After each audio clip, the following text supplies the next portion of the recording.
Bonsoir à toutes et à tous, bienvenue dans cette édition d'information. Pour commencer, je vous amène à Kawessi, une des sous-préfectures de Télémélé. Sur place, le préfet rencontre les populations à la base, notamment les autorités locales.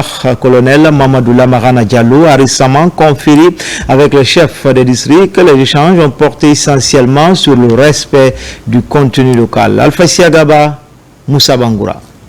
Autour de la table, les autorités préfectorales de Télémélé, des responsables de la société CDM Chine et les chefs districts de la sous-préfecture de Kawessi, ils échangent sur le maintien de la paix dans la zone et surtout sur le respect du contenu local. Un sentiment de satisfaction puisque le déplacement de la préfecture conduit par monsieur le préfet, c'est pour venir appuyer le maire dans sa communauté à apporter la paix et la quiétude sociale.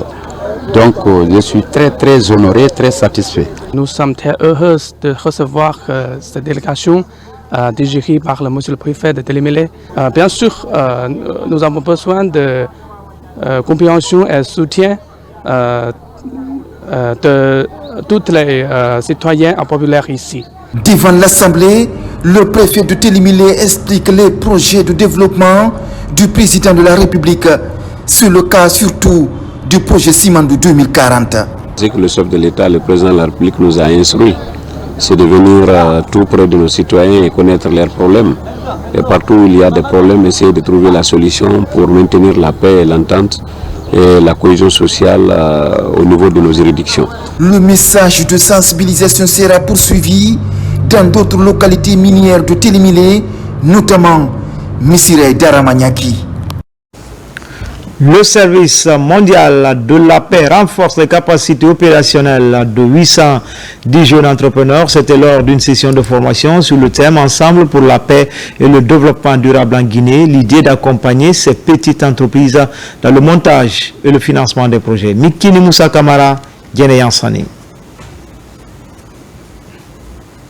Cette initiative vise à doter les jeunes d'outils essentiels en matière de promotion de la paix, de citoyenneté responsable, de développement personnel et d'entrepreneuriat durable, afin de contribuer activement à la stabilité et à un développement durable des communautés.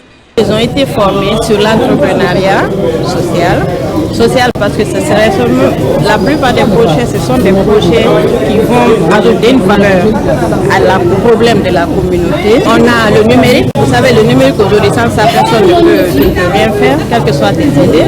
On a le développement personnel, ça veut dire comment s'affirmer soi-même, mais dans le respect aussi de l'affirmation des autres. On a la responsabilité citoyenne.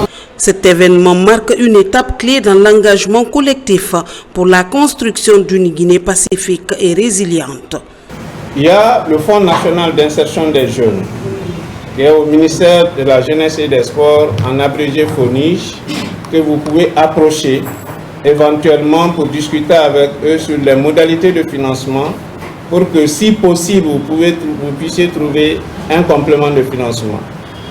Au niveau du gouvernement, il y a quelques dispositifs pour aller vers les structures spécialisées dans le cadre de la recherche, soit des informations complémentaires ou des financements complémentaires. Avec l'appui technique et financier du Service mondial pour la paix durable, cette session de formation est une phase pilote du programme de renforcement des capacités des jeunes. Elle est axée sur plusieurs modules. Les autorités militaires au chevet des anciens combattants, ce après la célébration de l'armistice qui marque la fin de la Première Guerre mondiale, une initiative présidentielle pour remonter le moral des pionniers de l'armée guinéenne déjà à la retraite. Cette action va toucher toutes les structures sanitaires du pays. Caporal-chef Mabinti Keita est la correspondante de la presse militaire.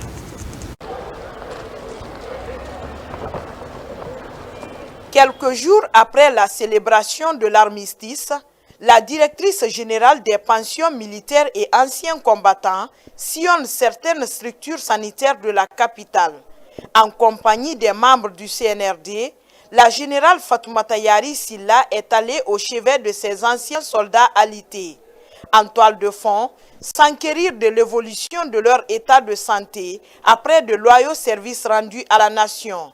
Nous qui sommes actifs aujourd'hui, nous ne serons pas abandonnés quand nous serons à retraite, car nous voyons les preuves. Nous souhaitons que l'esprit de solidarité, le soutien que le général président Mamadi Doumbouya est en train de mettre, que cela continue. Du centre médico-chirurgical du BSC, en passant par l'hôpital sino-guinéen, les centres hospitalo-universitaires de Donka et Ignasdine, le BICC, jusqu'à l'hôpital militaire du BQG, partout, la générale Fatoumata Yari Silla a transmis les salutations du président de la République à ses vaillants guerriers, tout en leur réitérant son engagement à valoriser ces pionniers de l'armée guinéenne. Le président de la République nous a mandaté au chevet des anciens combattants alités dans les différents hôpitaux.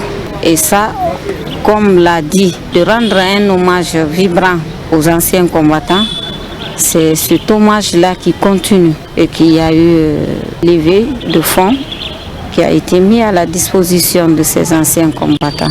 J'en suis très fière et très réconfortée pour cette reconnaissance. Au cours de cette visite, des enveloppes symboliques ont été remises aux patients. Avec les larmes aux yeux, ces bénéficiaires saluent l'initiative de la direction des pensions militaires et anciens combattants et à travers elle, le chef suprême des armées. Je remercie le président de la République de Guinée, le général Doumbouya, que Dieu continue à le permettre d'accomplir la mission à la République de Guinée. Je le remercie très bien au nom de l'ensemble. Depuis que j'ai intégré l'armée guinéenne, je n'avais vu et entendu une telle action. Si Dieu fait que cela m'arrive aujourd'hui, sous le règne de Doumbouya, je prie pour que Dieu le garde dans son pouvoir. Si hier les anciens combattants étaient relayés au second plan, depuis l'avènement du CNRD au pouvoir, ils occupent une place importante dans notre société. C'est pourquoi ils étaient à l'honneur lors de la célébration du 1er novembre dernier, date anniversaire de la création de l'armée guinéenne. Dans la 4e région militaire de Nzérékouri, le commandant de région, colonel Amara Silla, a entamé une tournée de prise de contact des unités militaires relevantes de sa sphère de commandement. Il veut s'enquérir des conditions de vie et de travail des hommes et transmettre le message d'encouragement de la hiérarchie militaire. Adjudant Oumar Kamara, il est correspondant de la presse militaire.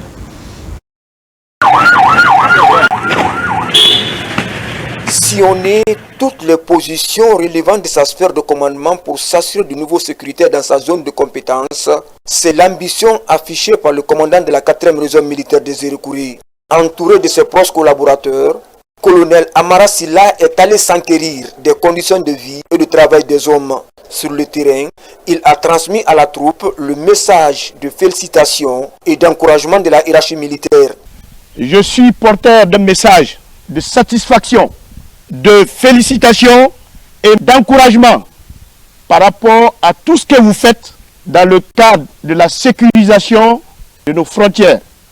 Ces problèmes sécuritaires sont les missions auxquelles les autorités nous ont assignées.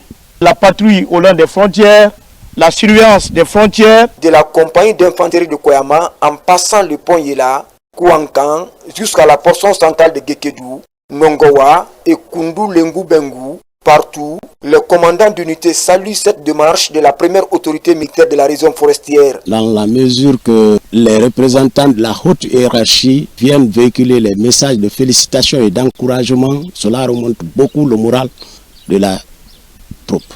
Cette première visite a permis au commandant de la 4e région militaire de Nzérékouri d'aller toucher du doigt les réalités du terrain.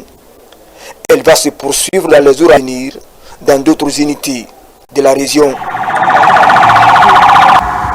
Religion, pour terminer, des livres coraniques et des tapis de prière pour les fidèles musulmans de Mankountan. Nous sommes dans la région, dans la préfecture de Bofa, une action qui va permettre à coup sûr aux fidèles de cette localité de renforcer leur foi religieuse. Des prières et des bénédictions ont été dites pour les donateurs et la cohésion sociale entre les fils de Bofa. Younousa Tawel Kamara. Des tapis de prière, mais également des livres coraniques pour la mosquée centrale de la commune rurale de Mankountan, préfecture de Bofa. C'est un geste du président de la République, le général Mamadi Doumbouya, qui entend assister les fidèles musulmans de Mankountan en vue d'accomplir leurs devoirs religieux dans un endroit décent. C'est un don du président de la République, le général Mamadi Doumbouya. Plus de 100 livres coraniques offert par le président de la République aux fidèles musulmans de la sous-préfecture de Mankountan. C'est pour dire à cette population, leur croyance a poussé le président de la République à penser à la grande mosquée, penser aux imams. C'est les imams qui font des prières pour la nation, pour le chef de l'État, pour la paix et la quiétude sociale. Pour les sages et autorités locales de Mankountan, ce don vient au moment opportun. C'est pourquoi ils profitent de cette occasion pour exprimer leur reconnaissance aux bienfaits du président de la République, le général Mamadi Doumbouya. Nous sommes dans l'allégresse, dans la joie totale. Nous avons compris que ce président travaille pour le peuple. Il travaille pour nous. Nos besoins sont en train d'être satisfaits. Aujourd'hui, nous avons procédé à un don pour la mosquée. Nous sommes nés dans cette religion. Nos parents vivent de cette religion. Ce don nous va droit au cœur. Les autres maisons de Dieu de la sous-préfecture de Mankountan vont également bénéficier de ces livres saints offerts par le premier magistrat du pays, le général Mamadi Doumbouya. C'était tout pour les infos. À bientôt, Inch'Allah, pour d'autres actualités sur la Guinée, notre paradis terre de richesse et d'innovation. Mais en attendant, restez toujours connectés sur le www.rtgguinée.info.